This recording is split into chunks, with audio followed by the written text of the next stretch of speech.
A long time ago in a galaxy far away, I made a channel. I called it That Mill Guy. I became a content creator to post mill content. The goal of the channel was to be a voice for an underrepresented archetype. In many ways, this was actually the correct thing to do in terms of content creation. You find a niche and you tackle it. But it was such a small niche, no one really wanted to watch it.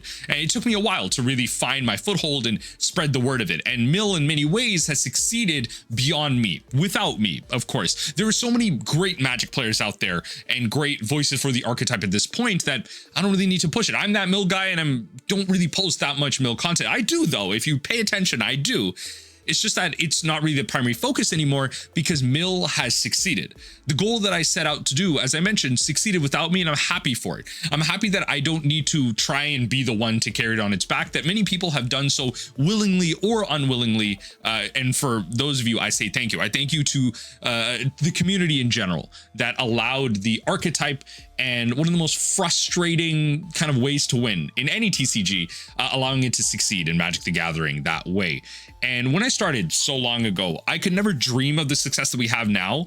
And that's kind of what I want to talk about in this video, where mill is in all archetypes of Magic the Gathering, primarily 1v1 60 card, and how you can actually play mill and succeed in any format. The degree of success is going to vary, and the definition of what mill is might twist a little bit, but I promise you it's there. And so what I present to you in this video is the deck lists of the archetype of mill that you can play in the primary kind of front-facing famous 1v1 60 card formats. Let me know how you're feeling about, before we get into the video, mill in general, and let me know how you're feeling about, I guess, the channel in general. It's warped over time for good and bad, and I'm kind of okay where it's at right now. I always do want to keep evolving it, but I do miss making primarily mill content because people won't watch it. I know the numbers. If I post a modern mill video and Pauper, people will watch it. But if I start making primarily mill content, no one will watch it. And honestly, no one watched it back then. And a small amount of you did. And you grew into the mill Discord, which I'm the owner of now. And many of you grow beyond it. We, again, so much active chatter on a daily basis on all formats. But it's just nice to know that I don't need to try and hold it up on my back. Many of you have already taken that. So before we hop into the video itself, the thing I want to point out is I've actually just been accepted as a creator for Magic Spotlight Series Lorwyn Eclipsed in Toronto, Ontario. We are finally getting a MagicCon GP-like experience here in the Toronto area for the first time in years. And as someone who is a little worried about going south of the border, I am happy to kind of have y'all come up. I'm excited to meet so many of you. I hope you'll come up to Toronto to jam some games of Magic with me. I would love to go eat some food with you as a fellow eater. I'm happy to show y'all and be with y'all in Toronto. So let me know if you're going to be there. I have a code down below for a discount. I get no kickback on it. It's just if you haven't signed up for the event, go use my code if you're coming, and all that type of stuff. I'll be doing some giveaways and whatnot in the coming days, but just want to let you know, I want to see y'all in Toronto, best city in the world, the 6, if you will. But let's hop into modern first and foremost, the kind of birthplace of what I would call mill in the modern era, pun intended fully. Of course, mill has existed in Magic for a very long time, but the iteration that I think many people associate in terms of high popularity is modern mill with that archetype. Right now, the metagame, and has been for a while, is pretty hostile to mill, and it was so for a very long time initially, especially from that Wedge video from so many years ago talking about Glimpse the Unthinkable, Archive Trap, and Surgical Extraction, all that good stuff. It's a different era with Mesmeric Orbs and only one crab. And its increase in popularity, it has been very powerful. It has been a top 10 deck. It's been a top 5 deck at some point in the modern metagame, and I'm so happy to have seen that. And now it's kind of come back down with the ebb and flow of the Modern Horizons era, and that's fine. It's still an archetype, and it still has things to tackle. For example, it has very good matchups against the combo decks, and so generally speaking, against like Belcher and Amulet, you will be able to get there. And Izzet Prowse generally is a bad matchup, but if you can resolve like 2 Tasha's Hideous Laughter, there's almost no way you lose that game. So every deck has some level of a weakness to exploit when it comes to the modern mill decks. Looking at the deck list itself, it's pretty kind of what you would think of as stock. It's not running any particular combo. It's just mill cards true and true. You have the Landfall in the Hedron and Rune Crab. Sometimes you'll play Jace the Perfected Mind as a bad copy of Fractured Sanity flexing into a bad copy of Visions of Beyond. And it's really the power of it. It's not really the +1, that, although that does help. That -2 a mill 3 and draw 2 or 3 cards potentially, or the -X, again acting as a bad version of Fractured Sanity. Now we have so many ways against the hexproof effect. So Veil of Summer, Leyline of Sanctity, cards that traditionally were problematic for us, we no longer need to answer with like Echoing Truths or multiple copies of Otawara in our main board. Drowning Lock, one of the most flexible cards, one of the best cards in this deck.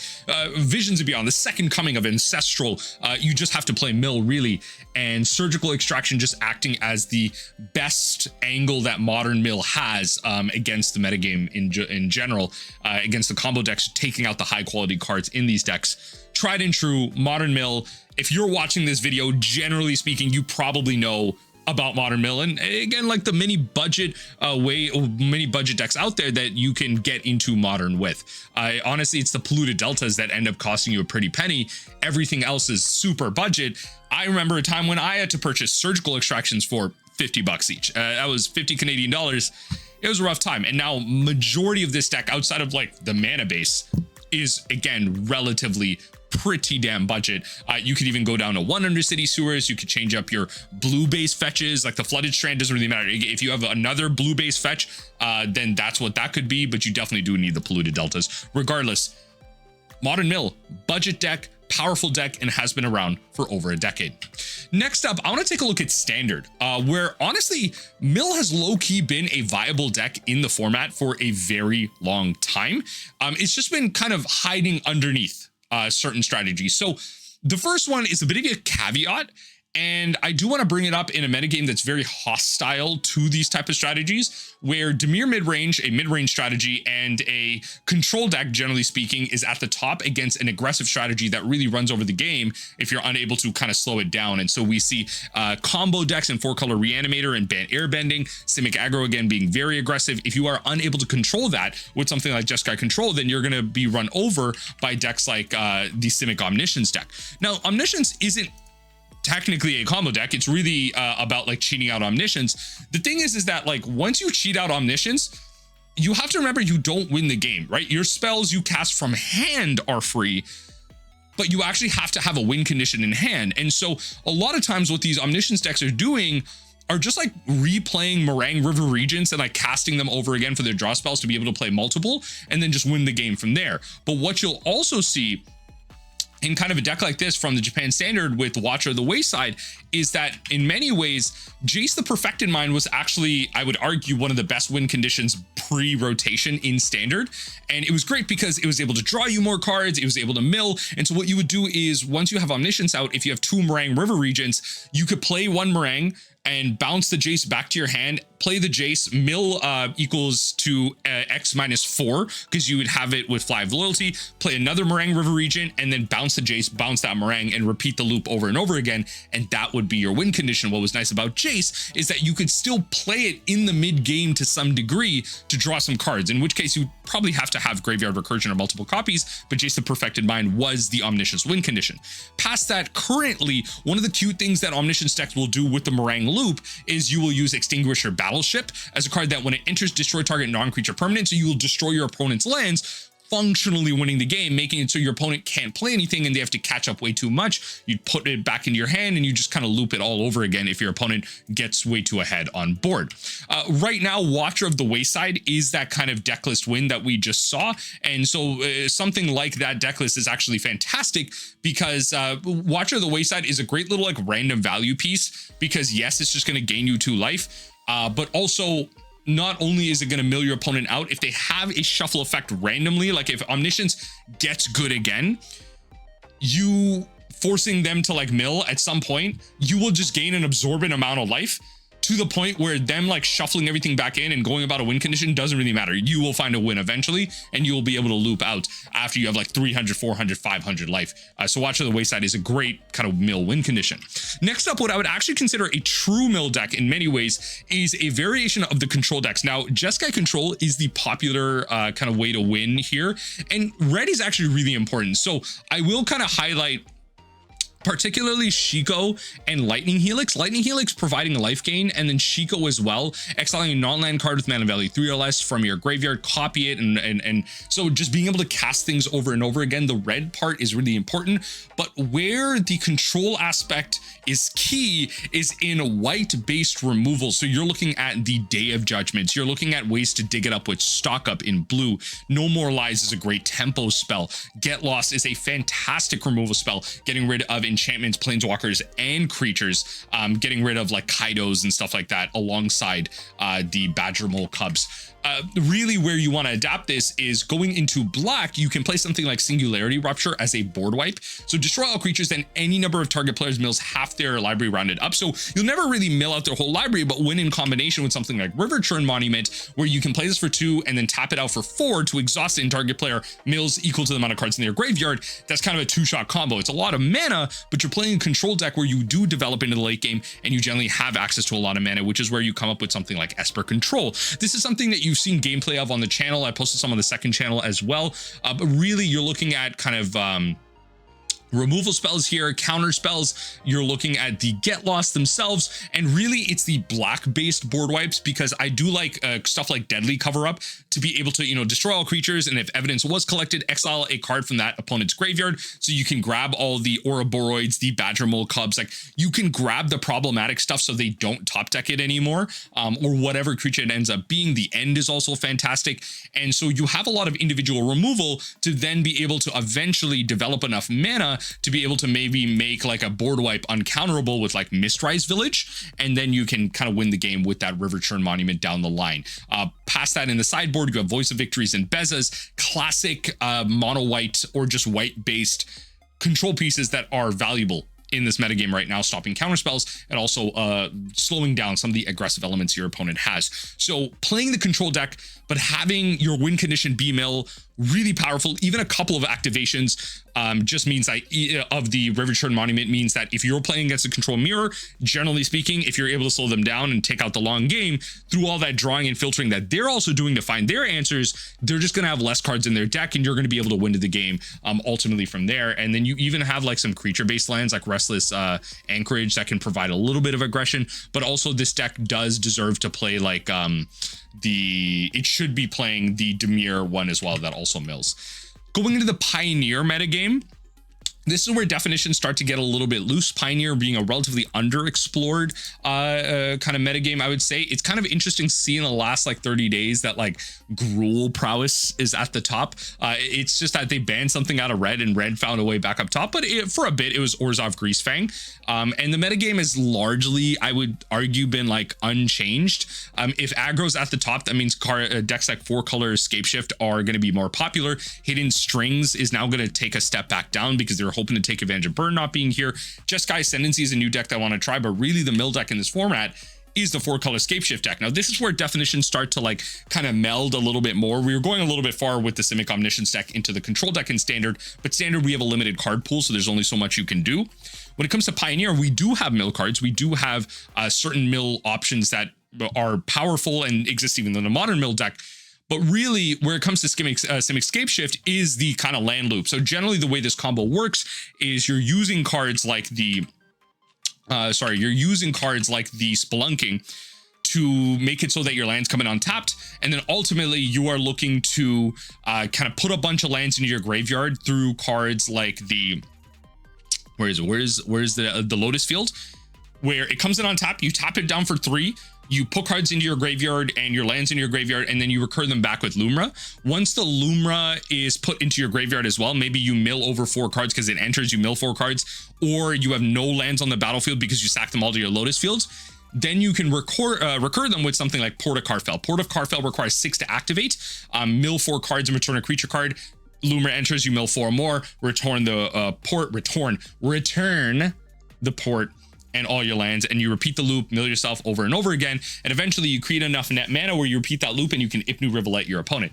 Now, generally, the primary win condition of this deck is to mill yourself, and then you kind of recur something like a Thassa's Oracle. Of course, even if they use something like a Tishana Tidebinder, you can do really tricky things like using an Arid Archway to bounce an Otawara back to your hand to generate, and then you generate enough mana, you're generating positive mana, you Otawara the Thassa's Oracle back to your hand and you play it again. So there's plenty of ways to get around stuff like this. But also, if your Thassa's Oracle is no longer in the deck because they used a card that like looked through your deck and got that win condition out, then Ipnu Rivulet becomes a pretty reasonable like secondary win condition to be able to mill your opponent out, and can be kind of really great there. It's not the most ideal thing when it comes to Magic Arena because it takes a lot more clicks. The Thassa's Oracle win is a lot faster, but when it comes to paper, when you're able to demonstrate something like this, Ipnu Rivulet can be a great way to just win the game out of nowhere. So technically a mill deck in Pioneer.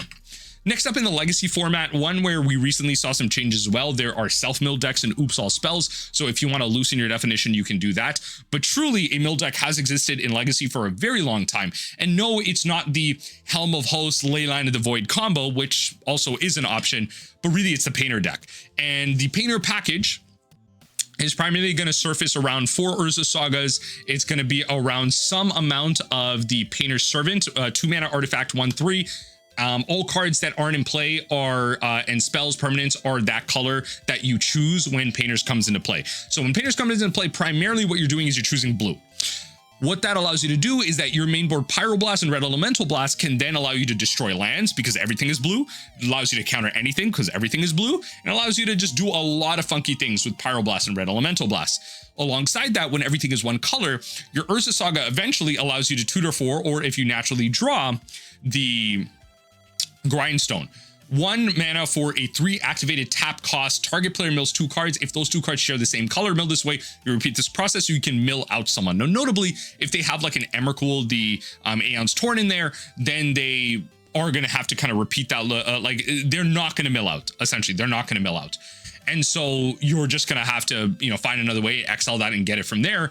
But the power of this deck is that it's also just a mid-range deck. You are playing Goblin Welder and Goblin Engineer as a package to be able to get pieces like Ensnaring Bridge, Agatha's Soul Cauldron. You might even be getting Chaos Defiler to be able to, you know, get out your opponent's like win conditions. Phyrexian Devourer is a fantastic option because what happens with Agatha's Soul Cauldron is that you can exile the Phyrexian Devourer, give the activated ability of remove the top card of your library from the game, put +X/+X, where X is that card's converted mana cost, onto any creature with the 1/1 counter, which essentially means if it's unblocked, you exile a bunch of cards until you have lethal, and then you swing in for an attack. So it's just a mid-range deck with a really cool like I win button, and you can just win on turn 2, by the way.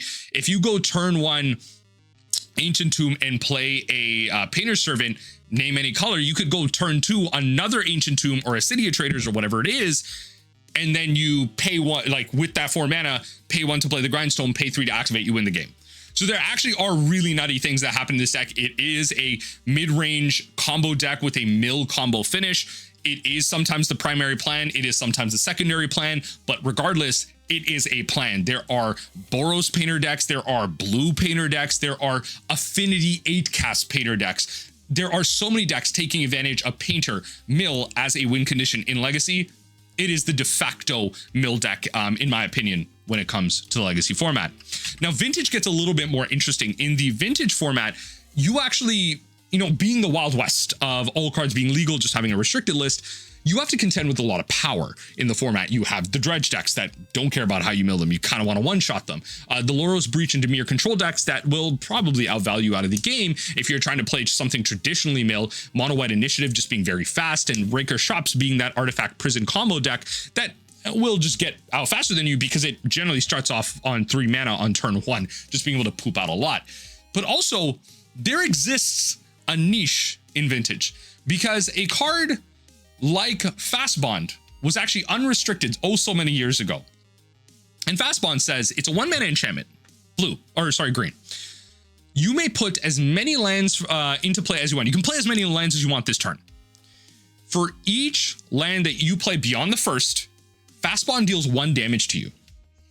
Folks, with a Hedron Crab out and something like a Simic Growth Chamber, a bounce line that I could just play and bounce it back to my hand. Play it, bounce it back to my hand. I can mill my opponent out, but hold on. You might say that I'm going to lose the game based on life. Pretty fair assessment. You would then play Retreat to Hagra. Retreat to Hagra acts as a fantastic alternate win condition as well, because when landfall, it says target creature you control gains +1/+1 and gains death touch on another turn. I can attack with my Hedron Crab by infinitely playing a bunch of lands if I want. Or if I'm low on life, I can also have each opponent lose 1 life and you gain 1 life. So I can drain opponent and I can drain them and have them lose life, which gets around, you know, it's life loss. It's not dealing damage, which also gets around certain things, right? Like the One Ring and whatnot. Like there are multiple ways that this deck can actually get around certain interaction pieces. And so this is a list from 2019. This is way back when. This is called Eric's Crab Shack, a classic list that I've done a video to on years ago. And I would love to actually revisit this deck list in current vintage. Let me know in the comment section down below if you'd like me to kind of do it. But it plays Force of Will, it plays Gush, it plays Daze. Like you're playing, you know, crop rotation, like classic interaction pieces. You're playing Fast Bond and Retreat to Hagra. There have been iterations of this deck that have evolved more recently, but it's a deck that wins with Hedron Crab. It is Crab Shack. It not only has a fantastic name, it wins in vintage with a bunch of budget cards like Retreat to Hagra. And then you're playing Ancestral Recall and like Moxen and all that stuff. So there's actually like really funny, crazy wild vintage decks that can win with Mill. And that's where I'm ultimately going to end off this video. Mill is successful in every format. In Commander, there are a million ways to build it as well. And even in Tiny Leaders, Mill has a spot in there so powerful that certain effects are actually banned in the Tiny Leaders format. And so I'm excited to be a person that enjoys Mill, to be that Mill guy, because I can go to any aspect of Magic the Gathering and play Mill and succeed. There's not a lot of people that can say that. I can't be a Burn player and go play Vintage and play Mill. I can maybe do that in Legacy. I can do that kind of in Standard. I can definitely do that in Pioneer. Burn hasn't been great in Modern for a while. Like that doesn't necessarily exist. Control doesn't necessarily hard exist in all formats. Mid-range doesn't. Big mana like Titan or something like that, like Ruby Storm, doesn't necessarily succeed to that level. And of course, I am talking about Eric's Crab Shack, and that doesn't necessarily succeed in Vintage, but it's one that's viable, right? There are multiple ways for the archetype that I love to succeed.